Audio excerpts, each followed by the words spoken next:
नमस्कार, मैं हूं शम्स ताहिर खान और आप देख रहे हैं वारदात। कहते हैं रामायण काल में एक राक्षस हुआ करता था जिसका नाम था कालनेमी। वो भेष बदलने में माहिर था। भेष बदल बदल कर लोगों को धोखा दिया करता था। अब आज कलयुग के एक दौर में भी कालनेमी नाम का एक शख्स सामने आया है। इस शख्स की भी खासियत ये है कि ये भेष बदलता है, भेष बदलने में माहिर है, लेकिन ये भेष बदल बदल कर कुछ और नहीं करता बल्कि भोली भाली लड़कियों को फंसाता है, उन्हें झूठे सपने दिखाता है और उनके साथ झूठी शादियां करता है। अब कानपुर पुलिस की जिम्मेदारी है कि वो इस कालनेमी को उसके किए की सजा दिलाए। आपको 2015 में आई स्टार कॉमेडियन कपिल शर्मा की ये फिल्म तो याद होगी। अरे वही जिसमें हीरो ने एक नहीं 4-4 शादियां कर रखी थी और एक साथ 4-4 बीवियों को मैनेज करने में ही उसकी जान हलकान हुई जा रही थी। लेकिन आज हम आपको जिस शख्स की कहानी सुनाने जा रहे हैं वो हकीकत की जिंदगी में इस फिल्मी हीरो से भी कई कदम आगे निकल चुका है। हीरो ने तो 4 ही शादियां की थी, लेकिन इन जनाब की जिंदगी में कितनी लड़कियां आई और उनकी सही सही गिनती क्या है ये खुद इसे भी सही सही पता नहीं। हाँ, वैसी शादियों की गिनती 6 तक पहुंच चुकी है जिनका राज दुनिया के सामने आ चुका है। और इतना सब कुछ होने के बावजूद अब भी ये जनाब एक साथ 32 लड़कियों के साथ डेटिंग और चैटिंग कर रहे हैं। कुछ के साथ आमने सामने तो कुछ के साथ वर्चुअली। वो कभी बाबा बन जाता, कभी तांत्रिक बन जाता, कभी मौलाना बनता, तो कभी कारोबारी, कभी सरकारी अफसर और कभी टीचर। लेकिन ये सब कुछ बनने के पीछे उसका बस एक ही मकसद होता, किसी नई लड़की को अपने झांसे में फंसा लेना, किसी को धोखा देना और उससे शादी कर लेना। और फिर मकसद पूरा होते ही वो लड़कियों को रुसवा कर या तो अपने घर से निकाल देता या फिर उनसे तलाक ले लेता। ऐसा भी नहीं है कि इस डपोर शंखी बाबा का सच इससे पहले कभी दुनिया के सामने नहीं आया या फिर उसका राज नहीं खुला, लेकिन जो सुधर जाए वो फिर ऐसा काम ही क्यों करे। तो सुनिए, दुनिया को अक्सर अलग अलग रूप धरकर धोखा देने वाला ये शख्स न सिर्फ फर्जी शादियां करने के इल्जाम में बल्कि अपने ही परिवार की एक महिला से रेप के इल्जाम में भी जेल जा चुका है। लेकिन जेल से बाहर निकलते ही ये फिर से अपने उसी काम में जुट गया जिस काम के लिए इसे सलाखें नसीब हुई थी। मूल रूप से यूपी के शाहजहांपुर के रहने वाले इस शख्स को इस बार कानपुर के किदवई नगर की पुलिस ने उसकी 5वीं और तीसरी पत्नी की शिकायत के बाद गिरफ्तार किया।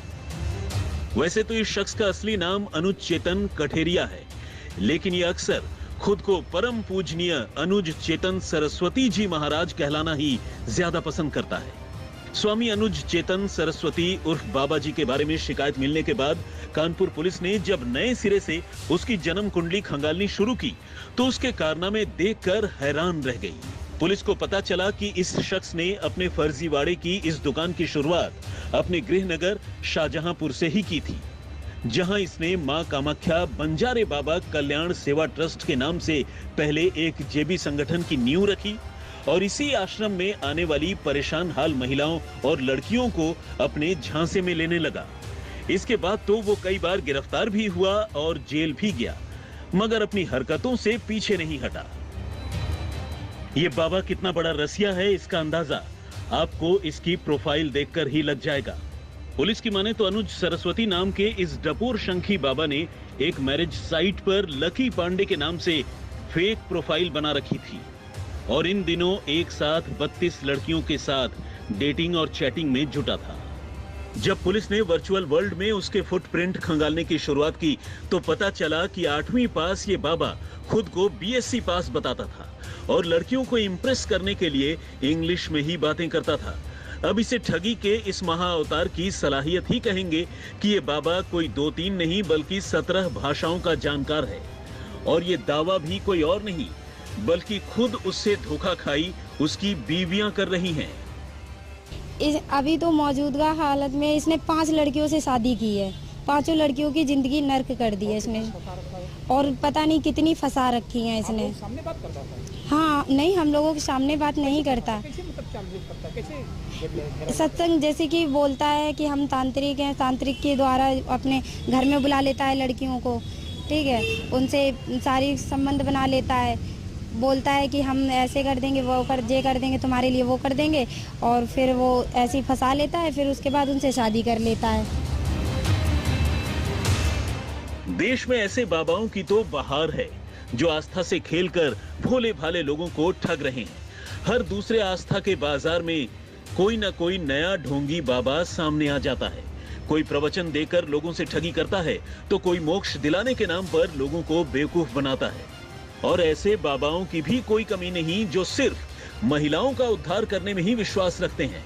और ये शादी वाले बाबा तो ऐसे बाबाओं से भी कई कदम आगे निकल चुके हैं। ये शादियां करके अपने भक्तों को झांसा देते हैं, उनकी इज्जत और आबरू से खेलते हैं।